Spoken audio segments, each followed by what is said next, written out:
আসসালামু আলাইকুম সুপ্রিয় শিক্ষার্থী বন্ধুরা, কেমন আছো সবাই? আশা করছি তোমরা ভালো আছো। আলহামদুলিল্লাহ, আমিও ভালো আছি। আজ আমি উপস্থিত হলাম আমাদের আর্থিক বিবরণীর ধারাবাহিক 5 পর্বের চতুর্থ পর্বে। তো আজকে চতুর্থ পর্বে আমরা দেখব আর্থিক অবস্থার বিবরণী। আর্থিক অবস্থার বিবরণীটা কি? যে কোনো একটা আর্থিক প্রতিষ্ঠানে কোনো নির্দিষ্ট হিসাবকাল শেষে একটা ব্যবসা প্রতিষ্ঠানের মোট সম্পদ, দায় এবং মালিকানা সত্ত্বের পরিমাণ যে বিবরণীর মাধ্যমে উপস্থাপন করা হয়, এটাই হচ্ছে কি আর্থিক অবস্থার বিবরণী।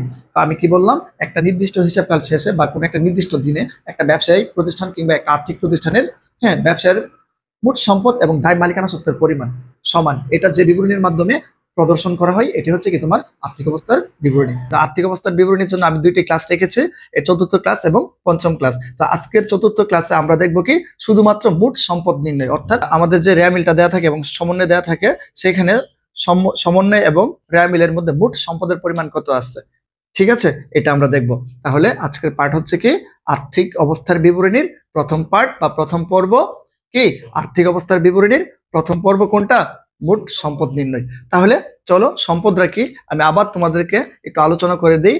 হ্যাঁ, আমরা ইতিপূর্বে জেনেছি, আমরা বেসিক ক্লাসগুলোতে দেখেছিলাম কি সম্পদ হচ্ছে কি একটা ব্যবসার স্থাবর অস্থাবর সবকিছুর সমষ্টি হচ্ছে কি সম্পদ। আর আমরা স্পেসিফিক সম্পদের সংজ্ঞাতে এরকম দেখেছিলাম, সম্পদ হচ্ছে কি একটি অর্থনৈতিক পরিসম্পদ যা মালিকানাধীন থেকে মুনাফা অর্জনের সহায়তা করে। স্যার, সময়ের উপর ভিত্তি করে সম্পদকে আমরা কয়টা ভাগে ভাগ করেছিলাম মনে আছে? হ্যাঁ, দুইটি ভাগে ভাগ করেছিলাম, একটা চলতি সম্পদ, অন্যটা কি স্থায়ী সম্পদ। স্যার, চলতি সম্পদ যেন কি যে সম্পদের আয়ুষ্কাল বা মেয়াদকাল কি 1 বছরের কম এবং যে কোনো সময় কি নগদে রূপান্তর করা যায়, সেগুলি হচ্ছে কি আমাদের চলতি সম্পদ। উদাহরণ যেন কি ছিল? হাতে নগদ, ব্যাংক জমা, মজুদ পণ্য, সকল প্রকার প্রাপ্য হিসাব বা দেনাদার বলতে পারো। তারপর অগ্রিম সকল খরচ, বকেয়া সকল আয়, তাই না? এগুলো ছিল কি আমাদের চলতি সম্পদ। এছাড়াও কি আছে? বিক্রয়যোগ্য সিকিউরিটিজ, স্বল্পমেয়াদী বিনিয়োগ, ঠিক আছে, এগুলো হচ্ছে কি আমাদের চলতি সম্পদ। এখন তোমাকে বুঝতে হবে এই চলতি সম্পদের কতটুকু অংশ বসবে। হ্যাঁ, আমরা এই যখন আর্থিক অবস্থার বিবরণী তৈরি করব, সম্পদের নিট অংশটা বসবে, ঠিক আছে, সম্পদের নিট অংশটা বসবে এখানে। এখন বলতে পারো স্যার, তাহলে সম্পদের নিট অংশটা কি? হ্যাঁ, আমি তোমাদেরকে কিছুক্ষণ পর যখন আমরা প্র্যাকটিক্যালি অঙ্ক করব, তখন সম্পূর্ণ তোমাদেরকে বুঝিয়ে বলবো। আচ্ছা, তারপর আসো স্থায়ী সম্পদ। স্থায়ী সম্পদ কাকে বলে? স্থায়ী সম্পদ হচ্ছে কি যে সম্পদের আয়ুষ্কাল 1 বছরের অধিক। তোমাদের শিক্ষার সুবিধার্থে কিন্তু আমি বলতেছি, যেহেতু আমি তোমাদেরকে বললাম এটা মাস্টার ক্লাস, এটা মাস্টার ক্লাস হওয়ার কারণে আমি তোমাকে অনেক বড় করে বলবো না, আমি তোমাকে সংক্ষেপে বলবো যেন তুমি বুঝতে পারো, ঠিক আছে? আচ্ছা দেখো, স্থায়ী সম্পদ কাকে বলে? স্থায়ী সম্পদ হচ্ছে কি যে সম্পদের আয়ুষ্কাল বা মেয়াদকাল 1 বছরের অধিক, তাকে কি বলে? স্থায়ী সম্পদ বলে। যেমন আসবাবপত্র, দালান কোঠা, জমি, হ্যাঁ, মোটর গাড়ি, অফিস সরঞ্জাম, এই সবগুলো হচ্ছে কি আমাদের স্থায়ী সম্পদ। তোমরা বেসিক ক্লাসে দেখে নিয়েছিলে। আচ্ছা, এবার দেখো এই স্থায়ী সম্পদের ক্যাটাগরির মধ্যে অন্যান্য আরো কিছু সম্পদ রয়েছে। অস্পর্শনীয় সম্পদ। অস্পর্শনীয় সম্পদটা কি? যে সম্পদ ধরা যায় না কিংবা ছোঁয়া যায় না, অর্থনীতিতে যার বাজার মূল্য রয়েছে এবং মুনাফা অর্জনের সহায়তা করে, তাকে কি বলে স্যার? তাকে বলা হয় কি অস্পর্শনীয় সম্পদ, ঠিক আছে? যেমন সুনাম, ট্রেডমার্ক, কপিরাইট, প্যাটেন্ট ইত্যাদি এগুলো। আর অস্পর্শনীয় সম্পদের ক্যাটাগরির মধ্যে আরেকটা আছে কি ভুয়া সম্পদ। তো তারপর দেখো ভুয়া সম্পদটা কি, বা ভুয়া সম্পদের কিন্তু আরো নাম রয়েছে, অলিক সম্পদ বা অসমন্বিত ব্যয়। এগুলো কাকে বলে? ভুয়া সম্পদ বা অলিক সম্পদ কাকে বলে? যে সম্পদ ধরা যায় না, ছোঁয়া যায় না, অর্থনীতিতে যার বাজার মূল্য নেই কিন্তু মুনাফা অর্জনে সহায়তা করে, তাকে কি বলা হয় স্যার? তাকে বলা হয় কি ভুয়া সম্পদ, তাই না? যেমন নতুন পণ্যের গবেষণার ব্যয়, ব্যবসায়ী স্থানান্তর ব্যয়, বিলম্বিত বিজ্ঞাপন, শেয়ার অবলক্ষকের কমিশন বা দোস্তরি, এগুলো হচ্ছে কি আমাদের কি এগুলো হচ্ছে কি আমাদের ভুয়া সম্পদ। বুঝতে পেরেছো? তাছাড়াও আমাদের আরেকটা সম্পদ আছে, ক্ষয়িষ্ণু সম্পদ। ক্ষয়িষ্ণু সম্পদ হচ্ছে কি যখন আমরা ভূগর্ভস্থ থেকে কোনো কি সম্পদ আহরণ করি, ঠিক আছে? ভূগর্ভস্থ থেকে আহরিত আমাদের যে কোনো সম্পদ হচ্ছে কি ক্ষয়িষ্ণু সম্পদ। যে কোনো তেলের খনি হতে পারে, গ্যাসের খনি হতে পারে ইত্যাদি। তোমরা বুঝতে পেরেছো? তাহলে আমরা এই পর্বে কি করব স্যার? এই পর্বে আমরা শুধুমাত্র সম্পদ নিয়ে কাজ করব, ঠিক আছে? তাহলে আমি তোমাকে একদম সংক্ষেপে বলি, আমরা আর্থিক অবস্থার বিবরণীর মধ্যে শুধুমাত্র তিন ধরনের উপাদান লিপিবদ্ধ করে থাকি। একটা হচ্ছে কি সম্পদের ক্যাটাগরিতে যেগুলো আছে সবগুলো সম্পদ, এবং অপর পাশে আমরা বসাই কি দায় এবং মালিকানা সত্ত্ব। তো আমরা যেহেতু বহুধাপ বিশিষ্ট আর্থিক বিবরণী করি, সেহেতু আমরা কি করি স্যার? আমরা প্রত্যেকটা সম্পদ ক্যাটাগরি ওয়াইজ লিপিবদ্ধ করি। আমরা কিভাবে লিপিবদ্ধ করি স্যার? ক্যাটাগরি ওয়াইজ, ঠিক আছে। ও আমি আরেকটা বাদ দিয়ে দিয়েছি, এটা হচ্ছে কি আমাদের দীর্ঘমেয়াদী বিনিয়োগ। স্যার যখন প্রতিষ্ঠানের মধ্যে বিনিয়োগটা কি, যখন আমাদের প্রতিষ্ঠানের মধ্যে অলস কিছু অর্থ থাকে, ধরো আমি ব্যবসা পরিচালনা করতেছি, এর মধ্যে আমার ব্যবসাতে 1 লাখ টাকা জমে আছে, তো আমি কি করলাম, এটা একটা 2-4 বছরের জন্য কি করলাম, টাকাটা কোথাও বিনিয়োগ করলাম, সেখান থেকে আমি কি করতেছি, লাভ পাচ্ছি। ঠিক আছে, লাভের উদ্দেশ্যে কোথাও জমা রাখলাম, স্যার এটি হচ্ছে কি আমার বিনিয়োগ। ও যদি ওরকম কোনো বিনিয়োগ থাকে, এটাও কি আমাদের স্থায়ী সম্পত্তির ক্যাটাগরিতেই পড়বে। ঠিক আছে, তাহলে চলো আমরা ক্লাসে যাই। ধন্যবাদ তোমাদেরকে আমার কথাগুলো শোনার জন্য। আচ্ছা, তো আমরা এখন কি করব, আমি তোমাদেরকে কি বললাম, আর্থিক অবস্থার বিবরণীর মধ্যে শুধুমাত্র তোমার র্যা মিলের এবং সমন্বয়ের যতগুলো সম্পদ আছে এবং দায় আছে সবগুলো লিপিবদ্ধ হবে। আর মালিকানা সত্ত্বের কথা বাদই দিলাম, কারণ মালিকানা সত্ত্ব বিবরণী আমরা অলরেডি প্রস্তুত করেছি। আমরা যখন আর্থিক অবস্থার বিবরণী প্রস্তুত করব, তখন আমরা কি করব, আমাদের সম্পদ বের করব এবং মোট দায়ের পরিমাণ বের করব। আর কি করব, মালিকানা সত্ত্ব না, মালিকানা সত্ত্ব বিবরণী কিন্তু আমরা এর আগে প্রস্তুত করেছিলাম, এটার ফিগারটা ডাইরেক্ট নিয়ে এখানে বসাই দিব। ঠিক আছে, তাহলে এই জন্য আমি বলছি আমাদের আর্থিক অবস্থা বিবরণীর জন্য ক্লাস মাত্র 2টা হলেই যথেষ্ট। একটার মধ্যে আমরা নিট সম্পদের হিসাবকাল শেষে কি মোট সম্পদের পরিমাণ নির্ণয় করব, আরেক অপর ক্লাসের মধ্যে আমরা কি করব, মোট দায়ের পরিমাণ নির্ণয় করব। তাহলে আজকের পর্বে আমরা চলে যাই, তাই না? তো তোমরা কি বুঝতে পেরেছো?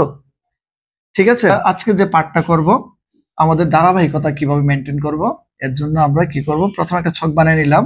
স্যারে কি বলছিলাম, আমরা আর্থিক অবস্থার বিবরণীর মধ্যে কি দেখাই স্যার, মোট সম্পদ এবং মোট দায়ের এবং মালিকানা সত্ত্বের পরিমাণ। মালিকানা সত্ত্ব বিবরণী আমরা এর আগে যেহেতু প্রস্তুত করে ফেলছি, সেহেতু আমার এখানে নতুন করে কোনো কিছু তৈরি করা লাগতেছে না। আমরা শুধুমাত্র আর্থিক অবস্থার বিবরণীর মধ্যে ফোকাস দিব কি, আর্থিক অবস্থার বিবরণীর মধ্যে মোট সম্পদের পরিমাণটার দিকে ফোকাস দিব এবং মোট দায়ের পরিমাণের পরিমাণ এবং মোট দায়ের উপর ফোকাস করব।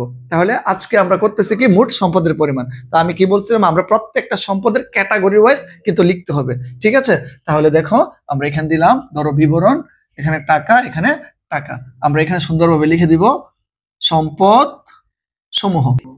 এই কথা বলো না, দেখো সম্পদ সমূহ, তাই না? এই সম্পদ সমূহ লিখে আমি বুঝাইলাম আমরা এখানে সকল প্রকার সম্পদ লিখবো, কিন্তু আমরা কিন্তু আমাদের সম্পদগুলো কিভাবে লিপিবদ্ধ করবো, ক্যাটাগরি ওয়াইজ, তাই না? এখন যেটা যে ধরনের সম্পদ, ঠিক সেই লেনদেনের ক্যাটাগরি ওয়াইজ আমরা লিপিবদ্ধ করবো। তো আমরা তো দেখছিলাম ক্যাটাগরি চলতি সম্পদ, স্থায়ী সম্পদ, না ভুয়া সম্পদ, দীর্ঘমেয়াদী বিনিয়োগ পাইছিলাম না স্যার? আমরা কিন্তু এগুলা পেয়েছিলাম, তাই না? আচ্ছা দেখো, তাহলে সর্বপ্রথম আমি এখানে লিখলাম কি, কোন সম্পদ লিখবো, ধরো স্থায়ী সম্পদ।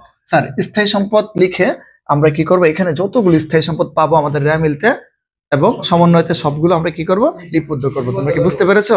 আমরা কি সরাসরি করে দিব নাকি ক্যালকুলেশন করে নিট মূল্যটা করব? কারণ ধরো তোমার এখানে আসবাবপত্র দেওয়া আছে 1 লাখ টাকা, বলছে আসবাবপত্র অবশ্যই 10%, তাহলে 1 বছর পরে কি অর্ণব এটার প্রাইস কে তো থাকবে নাকি কমে যাবে, তাই না? আচ্ছা, তারপর দেখো স্থায়ী সম্পদ লিখলাম, স্থায়ী সম্পদের পরে আমরা কোনটা লিখবো, দীর্ঘমেয়াদী বিনিয়োগ, দীর্ঘমেয়াদী বিনিয়োগ। তারপর কোনটা আমরা লিপিবদ্ধ করব, চলতি সম্পদ, চলতি সম্পদ। ঠিক আছে, এখানে যত ধরনের চলতি সম্পদ পাবো সবগুলোই কি লিপিবদ্ধ করব, তাই না? স্যার চলতি সম্পদের পরে আমরা কি করব, অলিক বা ভুয়া সম্পদ বা অসমন্বিত ব্যয়, অলিক সম্পদ লিপিবদ্ধ করব বা ভুয়া সম্পদ। স্যার আমরা কি বুঝতে পেরেছি? তাহলে স্যার একটু এটাকে আমি একটু সংক্ষেপে বর্ণনা করি। আমরা যখন আর্থিক অবস্থা বিবরণী প্রস্তুত করব, আর্থিক অবস্থা বিবরণীর মধ্যে শুধুমাত্র সম্পদ এবং দায়গুলো বসে, কি বসে, সম্পদ এবং দায়গুলো। তো আজকের পর্বে আমরা দেখতেছি শুধুমাত্র সম্পদ কিভাবে নির্ণয় করব, নিট সম্পদের পরিমাণ, তাই না? আমরা আজকের পর্বটা হচ্ছে কি আর্থিক অবস্থার বিবরণীর প্রথম পর্ব, আমাদের ক্লাস হচ্ছে কি 4র্থ ক্লাস, তাই না? হ্যাঁ, এখানের মধ্যে আমরা কি করব, মোট সম্পদ নির্ণয় করব। তো মোট সম্পদ নির্ণয়ের জন্য আমরা কি করব, প্রথম কি করব, একটা শিরোনাম দিব সম্পদ সমূহ। তাহলে আমরা দেখবো আমাদের এখানে স্থায়ী সম্পদ কি কি আছে। স্থায়ী সম্পদের জন্য প্রথম একটা উপরে শিরোনাম দিব, ঠিক আছে? স্থায়ী সম্পদ যতগুলো আছে সবগুলো এখানে বসাই দিব। তারপর আমরা দিব কি, দীর্ঘমেয়াদী বিনিয়োগ। দেখবা একটা অঙ্কের মধ্যে সর্বোচ্চ দুইটা বিনিয়োগ থাকে, আর বেশি না, আবার কোনো কোনো অঙ্কে থাকেও না। তারপর দেখো চলতি সম্পদ। স্যার চলতি সম্পদ কি আমরা কেউ জানি না, হাতে নগদ, ব্যাংক জমা, দেনাদার, প্রাপ্য হিসাব, হ্যাঁ, অগ্রিম ভাড়া, তাই না, অগ্রিম মজুরি, এগুলা কি অগ্রিম সকল খরচে কি আমাদের চলতি সম্পদ, তাই না? আর বকেয়া সকল আয়, তাই না, এগুলো আমরা এখানে লিপিবদ্ধ করব। আর অলিক সম্পদটা কি, যে সম্পদ ধরা যায় না বা ছোঁয়া যায় না, অর্থনীতিতে যার কোনো বাজার মূল্য নেই, তাকে কি বলে, তাকে অলিক সম্পদ বলে, তাই না? শেয়ার কি, যেমন প্রাথমিক খরচ, নতুন পণ্যের গবেষণা ব্যয়, বিলম্বিত বিজ্ঞাপন, তাই না, এগুলো না। হ্যাঁ, আরেকটা হচ্ছে কি, এখানে তোমরা বলতেছো তাহলে স্যার অস্পর্শনীয় সম্পদগুলো কোথায় হবে, তাই না? অস্পর্শনীয় সম্পদগুলো স্থায়ী সম্পদের নিচে হয়ে যাবে, বুঝতে পেরেছো?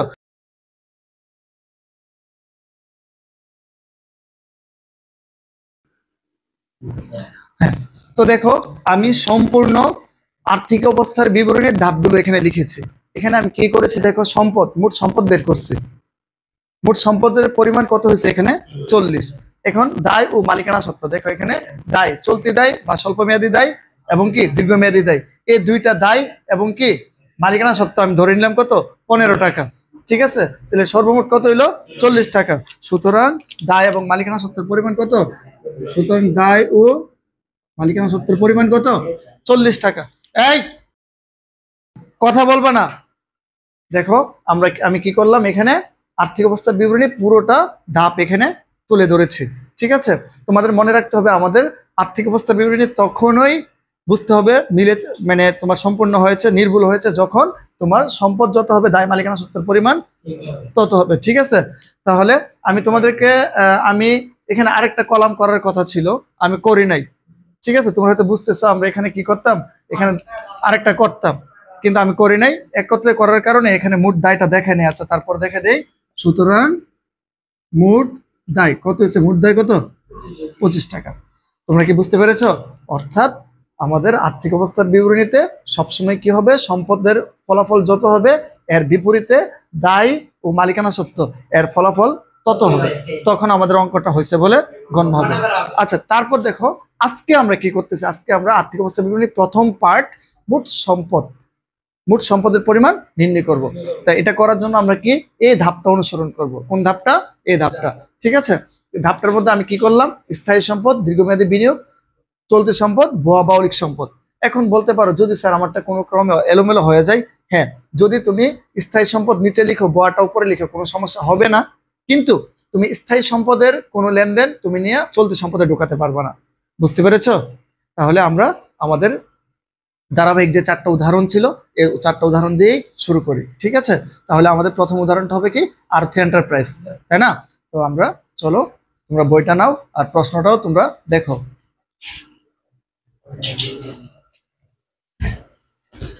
আচ্ছা, তো আমি এ পাশে কি করলাম, ছক অঙ্কন করলাম, তাই না?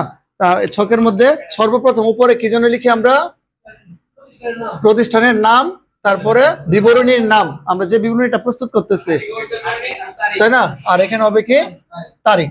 ঠিক আছে, এটাও কিন্তু তোমার বিশদ আয় বিবরণীর মতো, এটাও কিন্তু বিশদ আয় বিবরণীর মতো একটা ধাপেই করতে হয়। আমি তোমাদের শেখানোর সুবিধার্থে দুইটা ক্লাসে দুইটা পার্টে শিখাইতেছি, কিন্তু এটা কিন্তু মূলত একটা ছকে হবে। এখন বলবা স্যার এ পাশে জায়গা না নিলে না, এটা ধরো আমার একটা পেজ, এটা একটা পেজ, এখানে জায়গা না নিলে আমরা ওইখানে যাব। বুঝতে পেরেছো? তাহলে আমরা এখানে কি করব, লিখে দিব বিবরণ টাকা টাকা টাকা। ঠিক আছে, তাহলে আমরা সর্বপ্রথম যারা কি লিখবো স্যার, সম্পদ সমূহ, সম্পদ সমূহ। আচ্ছা, সম্পদ সমূহ হচ্ছে কি, এটা একটা শিরোনামের নাম, তাই না? এখন আমরা এখানে কি করব, প্রথম স্থায়ী সম্পদগুলো লিখবো। কি করব স্যার, স্থায়ী সম্পদগুলো। আমি কালার পেন ব্যবহার করি। ঠিক আছে,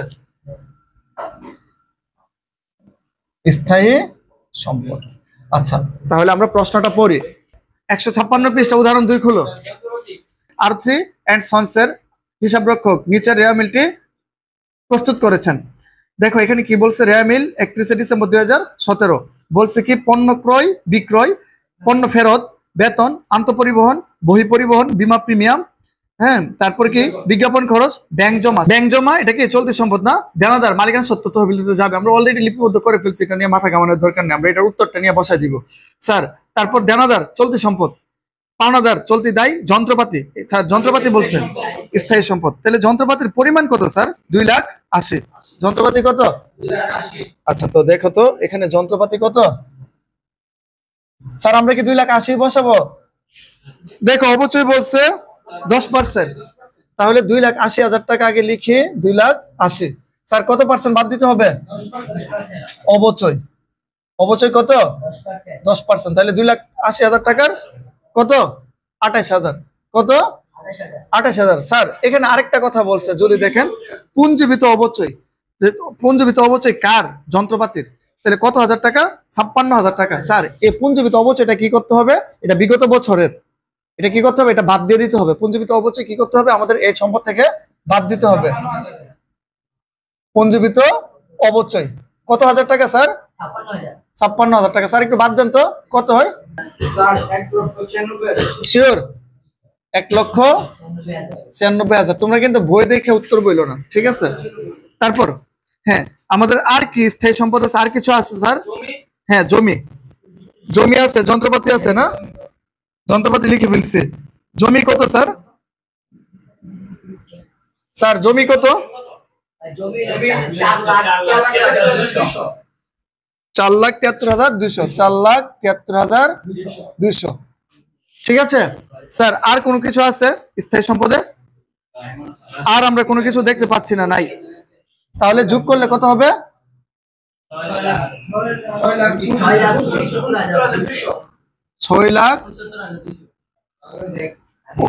6,69,200, তাই না স্যার? এটা হচ্ছে কি আমাদের মোট সম্পদ না? কি সম্পদ এটা? মোট সম্পদ নাকি স্থায়ী সম্পদ? মোট স্থায়ী সম্পদ, বুঝছি আমরা। আচ্ছা, তারপর আমি এখানে আর কি করব? হ্যাঁ, দীর্ঘমেয়াদী বিনিয়োগ। স্যার এখানে বিনিয়োগ বলতে কোনো কিছু আছে? নাই। না থাকলে কি আমরা লিখবো? লিখবো না। তারপর দেখবো চলতি সম্পদ আছে কিনা। চলতি সম্পদ আছে? আচ্ছা, তাহলে আমরা লিখবো চলতি সম্পদ। স্যার একটু দেখি এখানে চলতি সম্পদ। তাহলে চলতি সম্পদের মধ্যে আমরা প্রথম কি পাইছিলাম? ব্যাংক জমা। কত হাজার টাকা? ব্যাংক জমা কত? ব্যাংক জমা 15,000 টাকা। স্যার ব্যাংক জমার পরে কি আছে? দেনাদার। দেনাদারের পরিমাণ কত? দেনাদার একটু দাঁড়াও, এখানে বলছে কি দেনাদার তো সমন্বয় আছে। এখানে কুঋণ, সম্ভাব্য কুঋণ ধরতে হবে কত? 10%। তাহলে আমাদের এখানে এই 7,000 টাকা থেকে কত পাবো না? কুঋণ 700 পাবো না, 6,300। তারপর আর কি আছে আমাদের? একটু দাঁড়াও, আমরা দেখি আর কি আছে এখানে। দানাদার। স্যার আর এখানে কোনো কিছু নাই। নিচের যে সমন্বয়ে যায়, সমাপনী মজুত পণ্য, বাজার মূল্য 4,000 টাকা। সমাপনী মজুত পণ্য নাকি অবিকৃত পণ্য আমাদের জন্য কি চলতি সম্পদ না? সমাপনী কত হাজার টাকা স্যার? 4,000 টাকা। আমরা কি বুঝছি নি? আচ্ছা, তারপরে অবচয় এটা বাদ। বেতন এত টাকা বকে, এটা হচ্ছে দায়। বীমা প্রিমিয়াম অগ্রিম দেওয়া আছে 2500। স্যার অগ্রিম সকল খরচ আমাদের জন্য কি সম্পদ না? চলতি সম্পদ। আমরা এখন এখানে লিখবো কি? অগ্রিম, অগ্রিম বীমা না? কত হাজার টাকা? 2500। আর কি আছে স্যার? কুঋণ। আর কোনো কিছু নাই। তাহলে আমাদের সম্পদ কিন্তু এখানে হয়ে গেল। আর কোন সম্পদ আছে? এখন বলতে পারো স্যার ভুয়া সম্পদ নাই তো, থাকলে লিখতাম। যদি দীর্ঘমেয়াদী বিনিয়োগ থাকলে লিখতাম, যেহেতু নাই তাহলে এটি আমাদের কি এখন উত্তর হয়ে যাবে। তাহলে 15, 6,300, 4,000, 2,500, 27,800। ঠিক আছে, এটা হচ্ছে কি আমাদের মোট চলতি সম্পদ। চলতি সম্পদ, ঠিক আছে। এখন এটা যখন যোগ করব, কত? 6,97,000। স্যার এটার নাম কি? আমাদের মোট সম্পদ। এটা কি না? মোট সম্পদ। সম্পদ কত হইলো? বুঝতে পারছো? তাহলে আমাদের একটা শেষ। তাহলে এটা কি অনেক জটিল মনে হয়? অনেক জটিল না কিন্তু।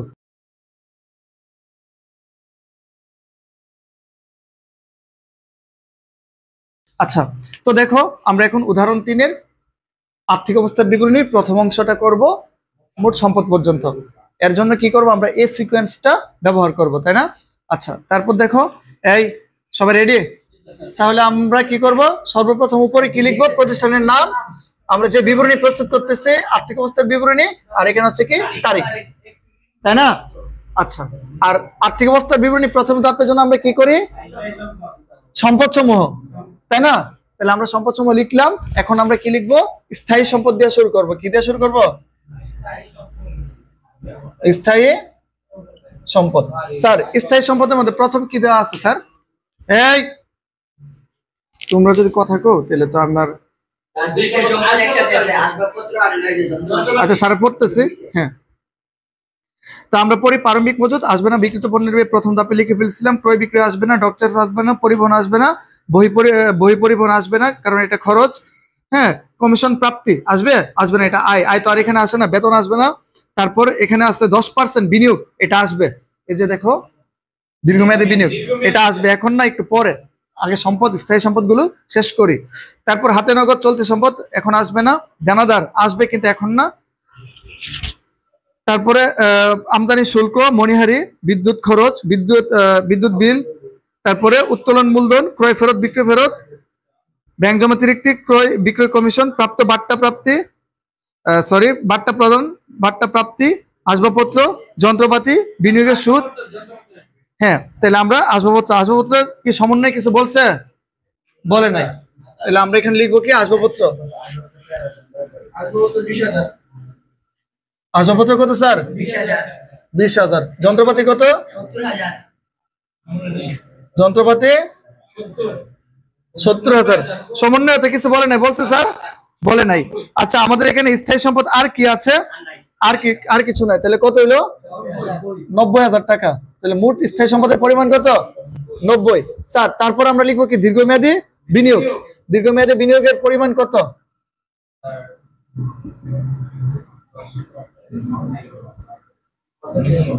টাকা যত আছে ততই। টাকার পরিমাণ কত? এই কথাটা লিখলে যে কথা, না লিখলে একই কথা, ডাইরেক্ট লিখতে পারবা। বিনিয়োগ, বিনিয়োগ কত? 10%, তাই না? কত হাজার টাকা স্যার? 20,000। স্যার লিখে ফেলছি। এবার লিখবো কি আমরা? চলতি সম্পদ। কি লিখবো? চলতি সম্পদ। দেখো আমি লিখতেছি চলতি সম্পদ। স্যার এই চলতি সম্পদের মধ্যে কি কি আছে? আমরা উপর থেকে যদি দেখি, প্রথমে আমরা পাচ্ছি কি হাতে নগদ, না মানে নগদ টাকা। হাতে নগদ কত? সমন্বয়টা পরে নেই। হ্যাঁ, সমন্বয়ের মধ্যে কোনো কিছু দেখতে পাচ্ছি না। নগদ নিয়ত কত? 3,600। স্যার বুঝতেছি নাকি আমার সাথে শুধু এমনি হওয়া করতেছে? তারপরে এখানে আর চলতি সম্পদ কি আছে? দেনাদার, কুরিন টুরিন আছে নাই? তাহলে দেনাদার পরিমাণ কত? 30,000। দেনাদার কত? 30,000। দেনাদারের পরে কি আছে স্যার? একটু দাঁড়াও, এখানে যাই। আমদানি শুল্ক, এখানে আর কোনো কিছু নাই। এখানে বলছে কি আমাদের অব্যবহৃত মণিহারি আছে। কি আছে? অব্যবহৃত মণিহারি। অব্যবহৃত মণিহারি, যেমন আমরা কাগজ কলম, রাবার পেন্সিল কিনছিলাম অনেক টাকার, কিন্তু বছর শেষে গিয়ে দিয়ে 500 টাকা রয়ে গেছে। তাহলে এটা আমার জন্য কি চলতি সম্পদ না? তাহলে আমরা এখন কি লিখবো? অব্যবহৃত মণিহারি। কত হাজার টাকা? 500 টাকা। স্যার এখানে আরেকটা কথা আছে, দেখো এখানের মধ্যে আমরা কি বিনিয়োগের সুদ পাইছি কিনা? পাইছি 800। 20,000 টাকা 10% হয় কত? বিনিয়োগের সুদ হয় কত? 2,000 টাকা। কিন্তু পাইছি কত? কত পাইছি? 800। 800। ভালোভাবে দেখো, এখানে বিনিয়োগের সুদ দেওয়া আছে কত? 800। ভালোভাবে দেখো নিচে, সবার নিচে। কিন্তু বিনিয়োগের সুদ হিসাব করলে কত টাকা পাওয়ার কথা? পাওয়ার কথা কত? 2,000। 1200 টাকা বাকি আছে। এই এদিকে তাকাও। তাহলে আমাদের কত টাকা আছে? কত টাকা বকেয়া রয়েছে? 800 আমরা পাইছি, আর পাবো কত? 1200। এই 1200 টাকাটা হচ্ছে কি আমাদের জন্য চলতি সম্পদ, তাই না? তাহলে আমরা এখন এখানে কি লিখবো স্যার? বিনিয়োগের প্রাপ্য সুদ বা বকেয়া বিনিয়োগের সুদ বা অনাদায়ী বিনিয়োগের সুদ। ঠিক আছে? বকেয়া বিনিয়োগের সুদ কত টাকা স্যার? 1200। তারপরে অগ্রিম বেতন, 4 নম্বর সমন্বয় ঘোরার গর্তে, তাই না? অগ্রিম বেতন পরিশোধ। তাহলে এটা কি আমাদের জন্য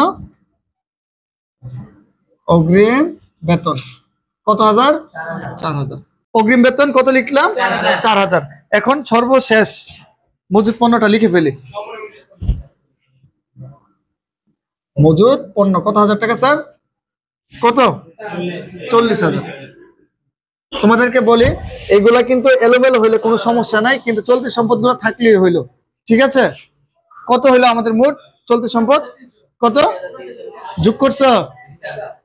79,300। তো এটা যোগ করলে আমাদের হবে কি মোট সম্পদ, নাকি? মোট সম্পদ কত হাজার? টোটাল যোগ করলে কত হয়? 1,89,300। স্যার এই শেষ মোট সম্পদ। তা আর্থিক অবস্থা বিবরণী কি কঠিন? এই 5 ধাপে করলে খুব সহজ মনে হয়। তুমি যখন করবা একটার পর একটা ইজিলি চলে আসবে। এটার পরে তুমি যাবা কি স্বল্প মেয়াদী বা চলতি দায়, এরপর যাবে কি দীর্ঘমেয়াদী দায়। এটা বের করলে আর মালিকানা সত্ত্ব বিবরণী করে ফেলছো। 25 মিনিটের একটা ক্লাস ছিল। স্যার আরেকটা, এবার আমরা দেখব আমাদের বইয়ের 162 পৃষ্ঠা উদাহরণ 4 শকট ট্রেডার্সের। ঠিক আছে, আমরা কি তৈরি করব? আর্থিক অবস্থার বিবরণী এর প্রথম পার্ট, শুধুমাত্র সম্পদ পর্যন্ত, তাই না? সম্পদের জন্য এই সিকোয়েন্সটা আমরা ব্যবহার করব। তোমরা যে কথা বলো, কথাগুলো তো আমার এখানে আসে, সাউন্ড নয়েজ ক্যান্সেল করে, কিন্তু সাউন্ড তো তোমাদের কথা তো আর ক্যান্সেল করবে না।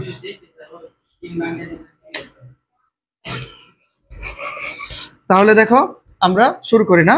শুরু করার জন্য আমরা সর্বপ্রথম এখানে কি করব? প্রথম প্রতিষ্ঠানের নাম, তারপরে যে বিবরণী প্রস্তুত করতেছি আর্থিক অবস্থার বিবরণী, আর এখানে হচ্ছে কি তারিখ, আর উদাহরণ কত করতেছি 4। প্রথম আমরা কি দিয়ে শুরু করছি? স্থায়ী সম্পদ দিয়ে। স্থায়ী সম্পদ দিয়ে, তো স্থায়ী সম্পদ দিয়ে যেহেতু শুরু করছি, তাহলে প্রশ্নটা পরে হাতে নগদ আসবে না, ব্যাংক জমা আসবে না, আসবে কিন্তু চলতে সম্পদে আসবে। হ্যাঁ, প্রাপ্য বিল, মূলধন, হ্যাঁ, তারপরে ক্রয় বিক্রয় দেনাদার, চলতি সম্পদ, এখানে অনেকগুলো চলতি সম্পদ আছে। তারপরে বিজ্ঞাপন, বেতন, পরিবহন, আপ্যায়ন, কুরিন, কমিশন, ইজারা সম্পদ 5 বছর, আসবাবপত্র, অফিস সরঞ্জাম, উত্তোলন। স্যার এখানে কি বলছে? আসবাবপত্র এবং অফিস সরঞ্জামের উপর অবচয় ধার্য করতে হবে কত? 5%। পাইছো? 5 নম্বর সমন্বয় দেখছো? তাহলে আমরা এখন এখানে প্রথমে লিখে ফেলি সম্পদগুলো, স্থায়ী সম্পদগুলো কি কি পাইছি স্যার? আমরা ইজারা সম্পদ পাইছি প্রথম, ইজারা সম্পদ। আসলে ইজারা সম্পদটা পরে লিখতে হয়, বুঝছো? আগে, হ্যাঁ, সবার শেষে না, এখানেও লেখা যায়, কোনো সমস্যা নেই।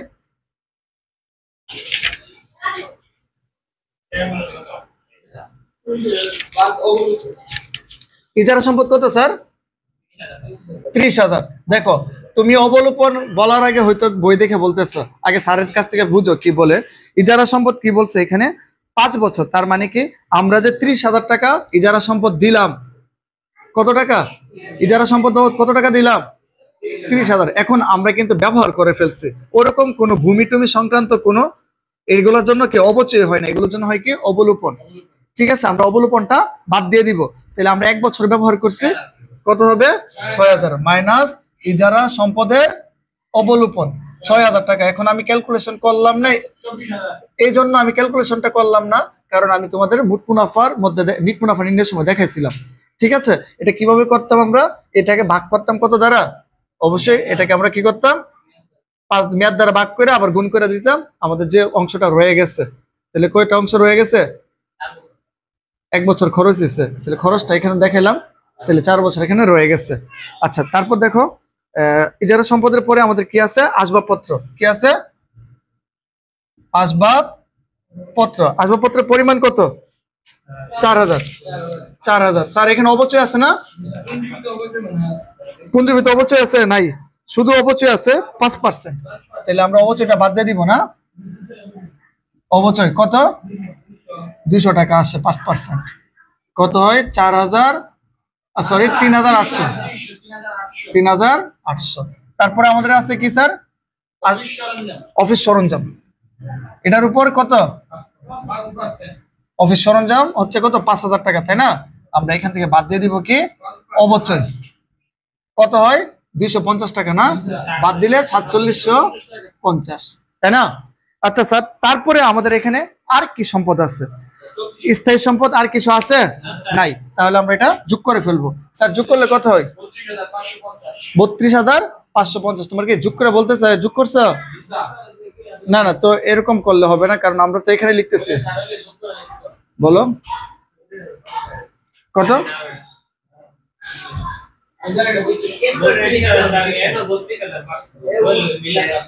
এটা যোগ করছো? যোগফল কত? 32,500। বুঝছো?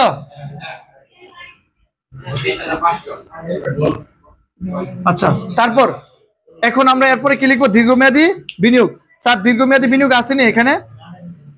বাবারে তোর কথা আমার এখানে আয়ে আমার বিরক্ত লাগে। এক কইলে কথা কইলে বিরক্ত লাগে, আর এক কইলে আমার ভিডিওটা পুরোটা বাদ যাবো গা। আচ্ছা, তাহলে আমাদের এখানে দীর্ঘমেয়াদী বিনিয়োগ নাই, না থাকলে আমরা এখন চলতি সম্পদে চলে যাব, তাই না? এখন দেখবো চলতি সম্পদ কি কি আছে।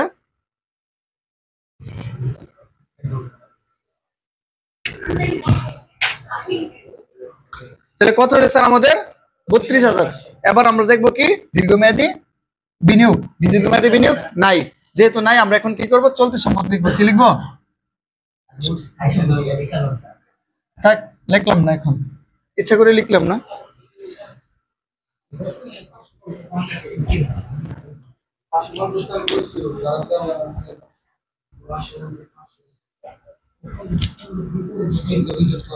আমাদের স্থায়ী সম্পদের যোগফল কত হইলো? 32,550। ঠিক আছে। আচ্ছা, এখন আমরা লিখবো কি আমাদের দীর্ঘমেয়াদী বিনিয়োগ। আমাদের প্রশ্ন দেখবো আছে কিনা, মানে রেমিলা আছে কিনা। নাই, নাই, যেহেতু নাই সেহেতু আমরা লিখার দরকার নেই। এখন চলে যাব ডাইরেক্ট চলতি সম্পদে। চলতি সম্পদ। স্যার চলতি সম্পদের মধ্যে কি কি আছে?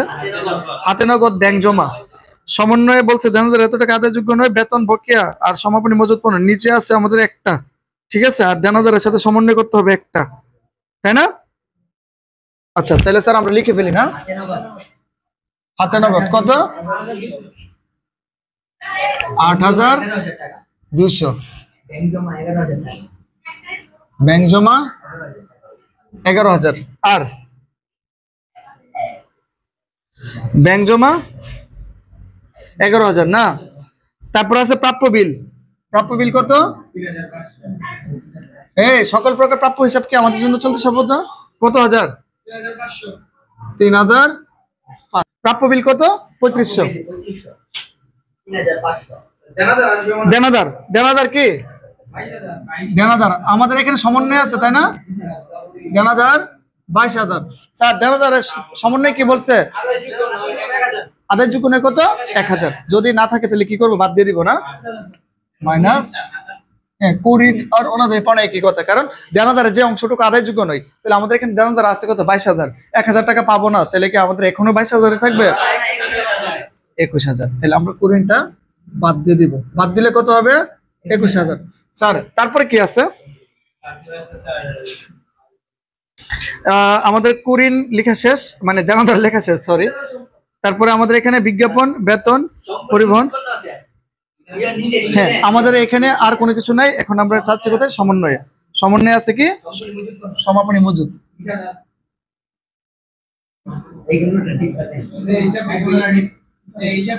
সমাপনী মজুদ কত?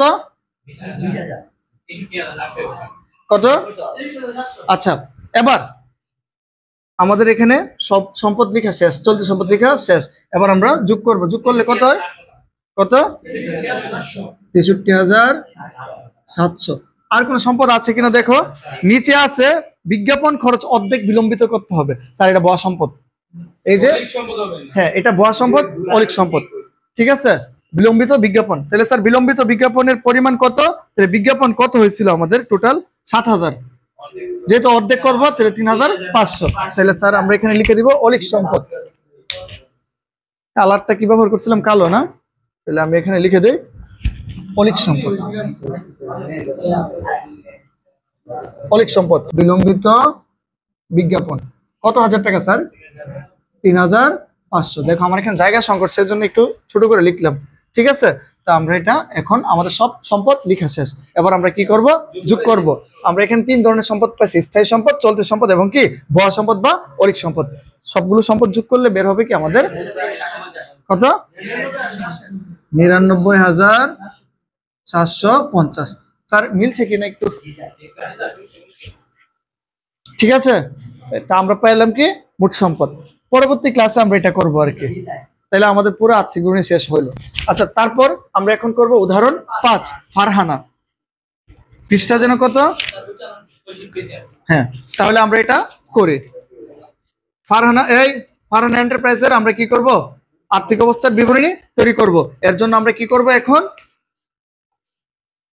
ফারহানা এন্টারপ্রাইজের আমরা কি করব? আর্থিক অবস্থার বিবরণী তৈরি করব। আর আর্থিক অবস্থার বিবরণীকে আমি কি করেছিলাম? 2টা ভাগে ভাগ করেছিলাম। একটা হচ্ছে কি প্রথম ক্লাসে দেখাবো বলছি মোট সম্পদ, পরে দেখাবো কি দায়, মালিকানা সত্ত্বের পরিমাণ। তো আমরা এই অংশটা করব এই সিকোয়েন্স অনুসারে। আমাদের এখানে কারেন্ট চলে গেছে, এই জন্য আমরা এক পাশে লাইট দিয়ে ভিডিও রেকর্ড করতেছি, যেহেতু ক্লাসটা গুরুত্বপূর্ণ সেই জন্য আর কি। তাহলে চলো আমরা দেখি। স্যার দেনাদার পাওনাদার, আমরা এখানে চলতি সম্পদ পাইলাম, চলতি দায়ও পাইলাম না, আমরা এখন তো লিখবো স্থায়ী সম্পদ। স্যার তারপরে হচ্ছে কি দালান কোঠা কি স্থায়ী সম্পদ। সমন্বয় কিছু বলছে কিনা আগে? ওই এখানে অনেক সমন্বয়। স্যার দালান কোঠার কথা কিছু বলে নাই, চোখে পড়ে না। দালান কোঠা না কত টাকা? 70,000। কত একটু, হ্যাঁ একটাই। শোনো তোমরা এত ওভার কনফিডেন্স না, তোমরা ক্লাস করতেছি, তাহলে উত্তর দেখা যদি বলে ফেলো তাহলে না। এই এই চুপ, এই কথা শেষ। তো দালান কোঠা সাধারণ সঞ্চিতি, হাতে নগদ মূলধন, উত্তোলন, প্রারম্ভিক মজুত পণ্য ক্রয় বিক্রয়, দালানের মেরামত, জাহাজ ভাড়া, শুল্ক, ডক চার্জ, বেতন সম্মানী, সাধারণ খরচ, ব্যাংক জমাতিরিক্ত, বীমা প্রিমিয়াম, লিগ্যাল চার্জ ও কুরিন সঞ্চিতি, বিজ্ঞাপন, বিবিধ ক্ষতি, ব্যাংক জমাতিরিক্ত সুদ, প্রাপ্ত বাট্টা, ভ্রমণ খরচ। স্যার নাই একটাই, তাহলে আমরা এখন লিখে দিলাম এখানে 70,000। স্যার তারপর আমরা কি লিখবো? দীর্ঘমেয়াদী বিনিয়োগ। স্যার দীর্ঘমেয়াদী বিনিয়োগ আছে নি এখানে? নাই, তাহলে আমরা এটাও লিখবো না। তাহলে আমরা এখন ডাইরেক্ট কোথায় চলে যাচ্ছি স্যার? চলতি সম্পদে। দীর্ঘমেয়াদী নাই তো, চলতি সম্পদ। স্যার এখানে চলতি সম্পদ অনেক আছে। চলতি সম্পদের প্রথম আছে কি দেনাদার। সমন্বয় কি বলছে দেখো, এই সমন্বয়টা একটু বড়। দেনাদার পরিমাণ কত? দেনাদার কত? 20,000। দেখো এটা তোমাদের বুঝতে হবে ভালোভাবে। বলছে কি সমন্বয় বলছে কি অলিখিত আন্তঃফেরত এবং বহি ফেরত যথাক্রমে এত এত। অলিখিত আন্তঃফেরত মানে কি বিক্রয় ফেরত। এখন সমন্বয় বলছে কি দেনাদারে 1,000 টাকা, দেনাদারে 2,000 টাকা অবলোপন করতে হবে। মানে দেনাদারে কত টাকা আদায় করতে পারবো না? এই এই ছেলেরা, এটা খুব গুরুত্বপূর্ণ। দেনাদারে কত টাকা আদায়যোগ্য নয়? 2,000 টাকা। তাহলে আমরা এখন লিখবো কি মাইনাস। দেনাদার বাড়বো নাকি কমবো? অনাদায়ী পাওনা কত টাকা? ধরো 2,000 টাকা। স্যার আগে বলি শোনো, আমাদের এখানে বলছে দেনাদারের পরিমাণ কত? 20,000 টাকা। এখানে নিচে সমন্বয় বলছে কি দেনাদার থেকে আমরা 2,000 টাকা পাবো না, অবলোপন করতে বলছে। সেই জন্য আমরা কি করছি? 2,000 টাকা বাদ দিছি। তারপরে এখানে আবার আরেকটা কথা বলছে যে আপনার যে অবশিষ্ট দেনাদারটা আছে তার উপর আপনি আবার 10% না পাওয়ার সম্ভাবনা আছে। হ্যাঁ নতুন করি। তাহলে তুমি যে পাবা না, দেখো তাহলে তোমার এখানে টাকা আছে কত? 18,000। কত? 18,000। এই 18,000 টাকা থেকে দেখো আমরা ফেরত দিয়ে দিছি কত হাজার টাকা? 4,000 টাকা। তাহলে দেনাদার বাড়ছে নাকি কমছে? কমছে। মাল যেহেতু ফেরত দিচ্ছে তাহলে আমাদের কি দেনাদার কমছে। তাহলে আমরা এখানে লিখবো কি বিক্রয় ফেরত। বিক্রয় ফেরত কত হাজার টাকা? 4,000 টাকা। তাহলে স্যার কত টাকা হইলো স্যার? 14,000 টাকা। এই 14,000 টাকার উপর আবার 10% পাবো না। কত টাকা পাবো না? 1,400 মাইনাস কি নতুন কুরিন। কত হাজার টাকা স্যার? 1,400 বাদ দিলে কত হবে? 12,600। স্যার আমরা কি বুঝছি? আমি তোমাদেরকে আবার বলি, আমি একটু এটাকে তোমাদেরকে বলি। এখানে দেনাদার বলছে কি 20,000, সমন্বয় বলছে কি আমাদের এখানে 2,000 টাকা পাবো না। তাহলে আমাদের কত হচ্ছে দেনাদারের পরিমাণ? 18,000। 18,000 থেকে আমরা 4,000 টাকা মাল ফেরত দিয়ে দিচ্ছি। তাহলে আমাদের মাল কত আছে? আর সরি আমাদের দেনাদারের কত আছে? 14,000। এই 14,000 টাকার উপর দেখো বলে দিচ্ছে কি অবশিষ্ট দেনাদার। তাহলে আমাদের অবশিষ্ট দেনাদারের পরিমাণ 14,000। এই 14,000 টাকার উপর আমরা 10% পাবো না। যেহেতু পাবো না 1,400 হয়। তাহলে আমাদের ফলাফল কত হয়? 12,600। তাহলে এটা একটু স্পষ্ট করে লিখতে বলছিল না? 12,600। বুঝছো নি? আচ্ছা তারপরে এখানে কি স্যার? তারপর আছে কি হাতে নগদ। স্যার আমাদের এখানে চলতি সম্পদে আছে কি হাতে নগদ। হাতে নগদ কত? 18,600। তারপরে হাতে নগদের পরে মূলধন, উত্তোলন, প্রারম্ভিক মজুত, ক্রয় বিক্রয়, দালানি মেরামত, জাহাজ ভাড়া, ডক চার্জ, শুল্ক, বেতন, সাধারণ খরচ। হ্যাঁ লিখছি তো এই যে চলতি সম্পদ।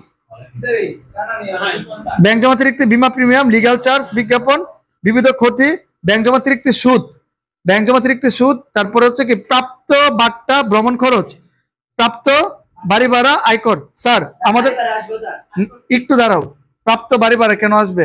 আসবে না তো। আমরা নিচে যাই, নিচে গিয়ে দেখি কি কি বলছে। এখানে দেখো কি বলছে, মালিক ব্যক্তিগত প্রয়োজনে পণ্য উত্তোলন করেন, এটা উত্তোলন এখানে আসবে না।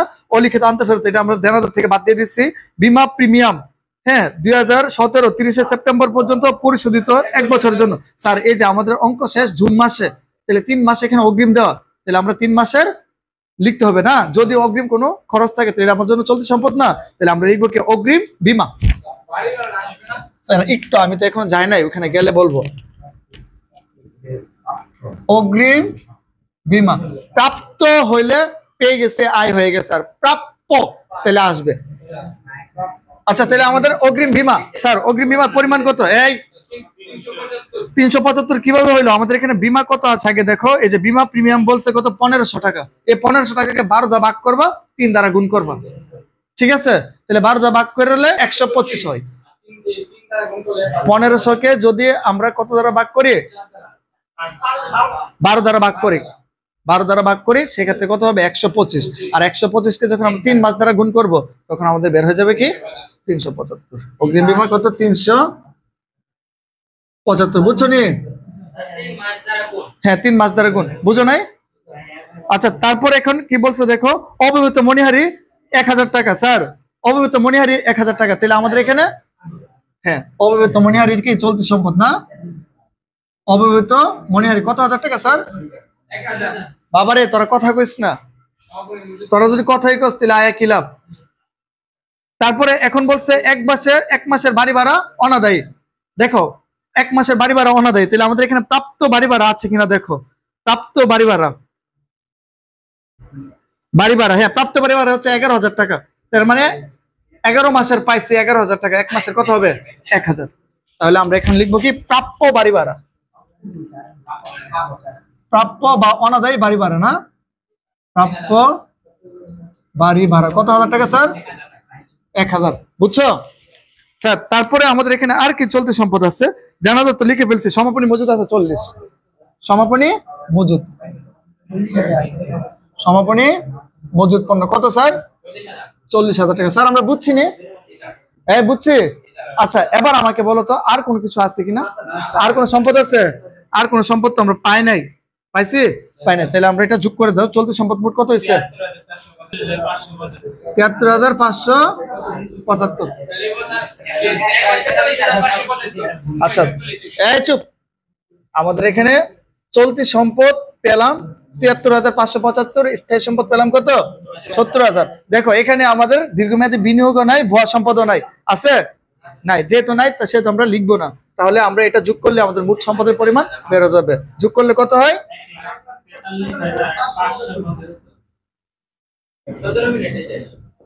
ক্লিয়ার? এ হচ্ছে আমাদের মোট সম্পদ। তাহলে আমাদের 4টাই সম্পদের পরিমাণ শেষ হয়ে গেল। তাহলে আজকের পরেও আমাদের এটাই ছিল।